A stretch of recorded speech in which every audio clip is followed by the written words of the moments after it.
निधि स्वच्छ की स्वस्ति क्लासेस में आप सभी का स्वस्ति अभिवादन है। दोस्तों बिल्कुल पिक्चर में दिख रहे इस लोंडे की तरह खुश था मैं जब मुझे पता चला है कि वर्ल्ड हैप्पीनेस रिपोर्ट 2024 आ चुकी है। जी हाँ, इस रिपोर्ट को विश्व खुशहाली सूचकांक के नाम से भी जाना जाता है और ये रिपोर्ट बताती है कि एक देश कितना खुश है। आप कहेंगे जी खुशी तो फीलिंग है एक, और कैसे नाप सकते हैं इसको, और वो भी पूरे देश की? ये तो संभव ही नहीं है। लेकिन कुछ सूचकांक है जिनके आधार पर यह रिपोर्ट तैयार की जाती है और वो बताती है कि कोई देश कितना खुश है। 143 देशों की ये रिपोर्ट बनाई गई और इसमें भारत को 126वां स्थान मिला। तो कौन था भाई पहले स्थान पे, जरा उसको देख लेते हैं, फिर आपको बताता हूं कि कौन बनाता है ये रिपोर्ट और क्या क्या कारक होते हैं। सबसे पहले अगर आप देखेंगे तो नंबर 1 पर आता है फिनलैंड, लगातार 7वें साल, जी हां 7 साल से लगातार जो है फिनलैंड टॉप कर रहा है इस लिस्ट को। 7.344 अंक कैसे दिए जाते हैं ये आगे बताऊंगा। फिर डेनमार्क है, फिर आइसलैंड है, स्वीडन है, इजराइल है। अब ये देखने वाली बात है, मतलब एक देश जो दूसरे देश पर हमला किए हुए है और पिछले 5 महीने से बम बरसा रहा है उस पर, वो खुश है, 5वें नंबर पे है, और भारत 126वें नंबर पे। कैसा संभव है? यहां तक कि हमारी जो रैंक है वो पाकिस्तान से भी नीचे है, पाकिस्तान की 108 है, हम उससे भी गए गुजरे हैं। मतलब भारत इतना दुख है कि ये दुख काहे खत्म नहीं होता है, बे वाली स्थिति हमारी बन चुकी है। ऐसा क्यों होता है? चलो इजराइल तो बम बरसा रहा है, थोड़ा जीत में चल रहा है, हम मान ले खुश हैं, लेकिन फिलिस्तीन जिस पे बम बरस रहे हैं वो भी हमसे ज्यादा है। यहां तक कि रूस और यूक्रेन की रैंक भी हमसे ज्यादा है। तो आइए देखते हैं वो क्या कारक है जिनकी वजह से ये रिपोर्ट चर्चाओं में आ गई है, कौन इस रिपोर्ट को बनाता है और किस तरह के सूचकांकों पर यह रिपोर्ट जो है तैयार की जाती है। चलिए देखते हैं। सबसे पहले मैं आपको कुछ देशों की रैंक बता देता हूं जिससे आपको पता लगेगा। देखो रूस की, देखो जैसे आप, तो रूस की जो रैंक है वो 70वीं रैंक है, रशिया की जो है, और यूक्रेन की 92 पर है, जबकि ये दोनों देश तो बहुत लंबे समय से युद्ध में चल रहे हैं। पाकिस्तान की मैंने बताई 108 है, चलो ठीक बात है। फिनलैंड की जो रैंक है वो नंबर 1 मैंने बता दिया आपको, 7 साल से हो गया लगातार चल रहा है।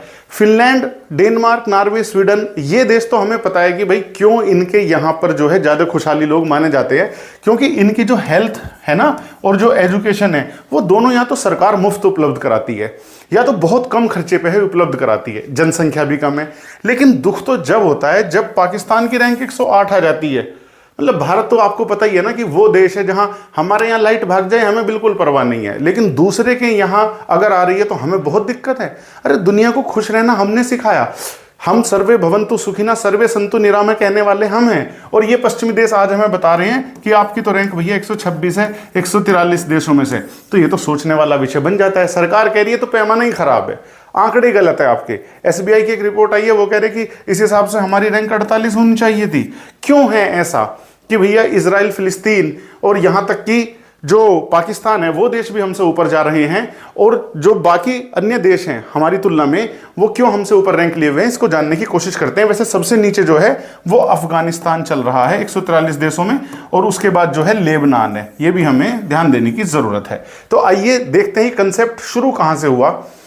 भारत की हालत तो मैंने आपको बता ही दिया कि भारत का तो दुख खत्म ही नहीं हो रहा। भारतवासी तो ऐसे लग रहा है इस रिपोर्ट को देख के जैसे राजघाट पर गांधी जी की विधवा बैठकर रो रही हो बिल्कुल। लेकिन क्या हम वास्तव में इतने किलसू और इतने तड़पे हुए लोग हैं, या हम इससे ज्यादा खुश हैं? भाई हम तो बहुत खुश रहने वाले लोग हैं। भारत में तो 3 की सीट पर 5 बैठे रहेंगे, छठा के बैठ जाएगा हम तब भी खुश रहते हैं। हमारे यहाँ का लौंडा तो 28 रुपए का सट्टा लगाता है ड्रीम 11 में, शाम को 30 रुपए जोड़ लेगा, वो इतना खुश है कि क्या पूछो। भाई ये वो देश है जहां लोग विधायक बनने की बात छोड़ो, विधायक के साथ फोटो खिंचवाने पर कहते हैं कि हमारे नेताजी आ गए, और वो खुश नजर आते हैं। फिर किस आधार पर हमें पीछे धकेल दिया गया है? चलिए मैं आपको बता देता हूं। पहली बात, वर्ल्ड हैप्पीनेस रिपोर्ट 2024 कंसेप्ट कहां से शुरू हुआ? एक्चुअली जुलाई 2011 की बात है। तो जुलाई 2011 में यूएन ने यह डिसाइड किया कि भाई ठीक है, हम तरक्की तो कर रहे हैं, सारे देश की सरकारें, हम पैसा भी कमा रहे हैं, भौतिक सुख सुविधाएं भी ले रहे हैं, लेकिन क्या हम खुश हैं? तो क्यों ना एक ऐसा इंडेक्स बनाया जाए, एक ऐसा पैमाना बनाया जाए जिस पर सरकारें ये तय करें कि वहां की जनता खुश भी है। तो ये वाला इन्होंने रेजोल्यूशन पेश किया यूएन में। इसके अगले साल 2012 में भूटान में एक बैठक हुई, तो वहां सारे देश के जो प्रतिनिधि थे उनको, नुमाइंदों को बुलाया गया और उनसे कहा गया कि भाई अब हम अपना विकास नापते समय खुशी को भी नापना शुरू करेंगे। अब चूंकि यूएन भी यही पहल कर रहा है, भूटान भी यही पहल करना चाह रहा था, तो दोनों को मिला दिया गया और 2012 से जो है ये रिपोर्ट आनी जारी हो जाती है। अब ये रिपोर्ट तैयार कौन करता है, पहले ये देख लो। एक तो गैलप, ये गैलप क्या है जी भाई? यूएसए की कंपनी है, एक एमएनसी है जिसका काम है दुनिया भर में सर्वे करना और सर्वे के बाद डाटा को एनालाइज करना और अपना जो है रिपोर्ट बताना। दूसरा ऑक्सफोर्ड वेलबींग रिसर्च सेंटर, ये वाला जो है विभाग, और UN sustainable development network. Sustainable का मतलब समझ लो सतत, सतत का मतलब ये होता है या सस्टेनेबल का विकास बहुत चर्चाओं में है। देखो जैसे मान लो ये वाली जनसंख्या हमारी बढ़ती जा रही है, जनसंख्या बढ़ेगी तो जो संसाधन है, रिसोर्सेज है, उन पर दबाव भी बढ़ेगा। अब क्या करें? अपने आने वाली संतति के लिए भी बचाना है और इस वाले जो रिसोर्सेज हैं उनका ध्यान भी रखना है। तो इसका पैमाना क्या है या इसका उपाय क्या है? इसका उपाय ये है कि हम अपनी ज़रूरतों के लिए जितना जरूरी है उतना ही खर्च करें और बाकी जो संसाधन है उन्हें भावी पीढ़ी के लिए छोड़ दें। तो जब आप अपने संसाधनों का इस्तेमाल इस तरीके से करते हैं कि आपकी ज़रूरतें पूरी हो जाएं और भावी पीढ़ी के लिए बचा रहे, तो इसे ही हम सतत विकास कहते हैं। तो गैलप और ऑक्सफोर्ड वेलबींग रिसर्च सेंटर और यूएन सस्टेनेबल डेवलप नेटवर्क मिलकर ये रिपोर्ट जारी करते हैं। इसमें रिपोर्ट में करते क्या है, बेसिकली कैसे पता लगता है, और यही जब आप ये जान जाते हैं तो आपको पता भी लग जाएगा कि भारत इतना दुखी क्यों नजर आता है। एक इनकम देखी जाती है कि भाई किसी देश की इनकम कैसी है, हेल्थ देखी जाती है, फ्रीडम आज़ादी है। आज़ादी किस चीज़ की? आज़ादी चुनने की, तो कैरियर की, धर्म की, पसंद की, नापसंद की। लोगों से पूछा जाता है कि भाई ये बताओ आप अपनी सरकार के प्रति आस्थावान है, उसमें भरोसा रखते हैं, आपके यहाँ भ्रष्टाचार कम है या ज़्यादा है। और आपको एक पैमाना दे दिया जाता है 0 से लेकर 10 की रेटिंग का, यानी कि 0 सबसे खराब है और 10 सबसे अच्छा है। इस पैमाने पर लोग अपने विचार आपको बताते हैं, वो रिपोर्ट फिर कंपाइल हो जाती है। तो income, health, freedom, social support, कि लोग एक दूसरे को सपोर्ट क्यों करते हैं और कितना करते हैं। जेनरसिटी यानी कि उदारता, और भ्रष्टाचार का ना होना।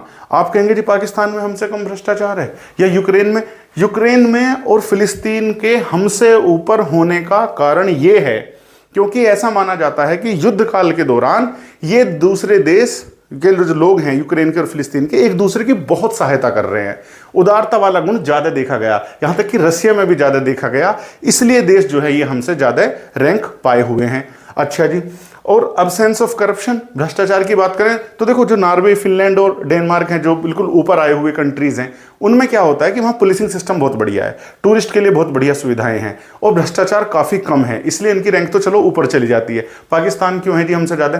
तो ऐसा मानना है इस सर्वेक्षण का कि पाकिस्तान की जो जनता है वो वहाँ की गवर्नमेंट में इंडिया की गवर्नमेंट से भी ज़्यादा भरोसा रखते हैं। मतलब जितना लोग हमारी सरकार में अपना भरोसा जता रहे हैं उससे ज्यादा कहीं पाकिस्तान की जनता अपनी सरकार में जता रही है। आप कहेंगे जी क्या बेवकूफ़ी है, इसलिए इस पे हमेशा जो है प्रश्न चिन्ह लगते हैं। ये वाला जो सर्वेक्षण है कोई नई बात नहीं है कि इस पे डाउट लग रहे हैं।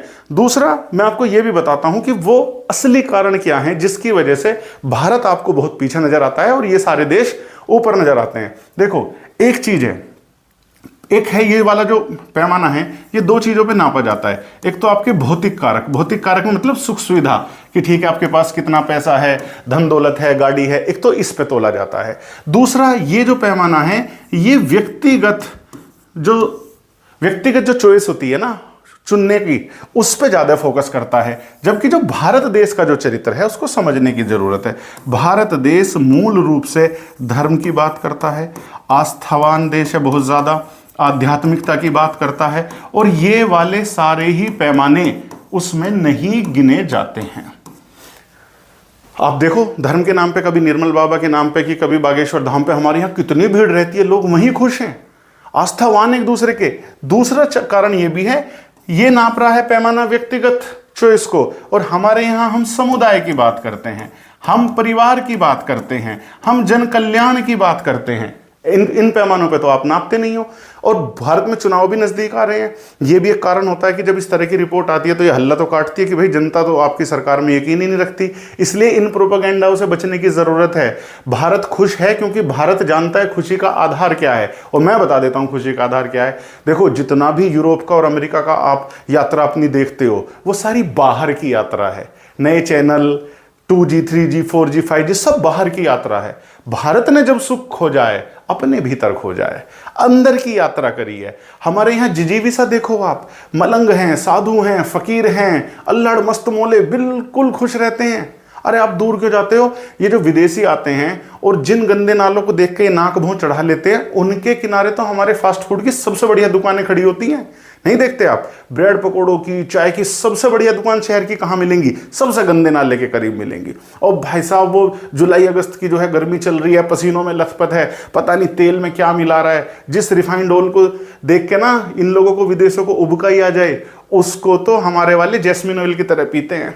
और ऊपर से वो उसमें ब्रेड पकौड़े तार रहा है, पता नहीं क्या क्या मिला हुआ है। और भारतीय देखो कितना खुश है, वो कह रहा है अरे या मैं हरी चटनी तो मिला देता। मतलब कोई इंतहा नहीं है खुश रहने की, क्योंकि जो खुशी होती है ना वो आंतरिक पैमाना होती है। इसलिए ये यूरोप वाले और अमेरिका वाले ये सारे के सारे खुशी ढूंढने भारत में आते हैं और फिर ये हमें ज्ञान देते हैं कि हम बहुत दुखी चल रहे हैं। इनके प्रोपेगेंडा में आने की जरूरत नहीं है। हाँ, सरकारों को प्रति व्यक्ति आय पे काम करना चाहिए, स्वास्थ्य सुविधाओं पे काम करना चाहिए, भ्रष्टाचार रोकने पे काम करना चाहिए, और आज़ादी जो है लोगों को चुनने की देनी चाहिए, तभी हम खुशी रह पाएंगे। बाकी मेरा मानना व्यक्तिगत रूप से यह है, पैमाने अलग रखिए, खुश रहिए, यही जीने का मूल मंत्र है। धन्यवाद।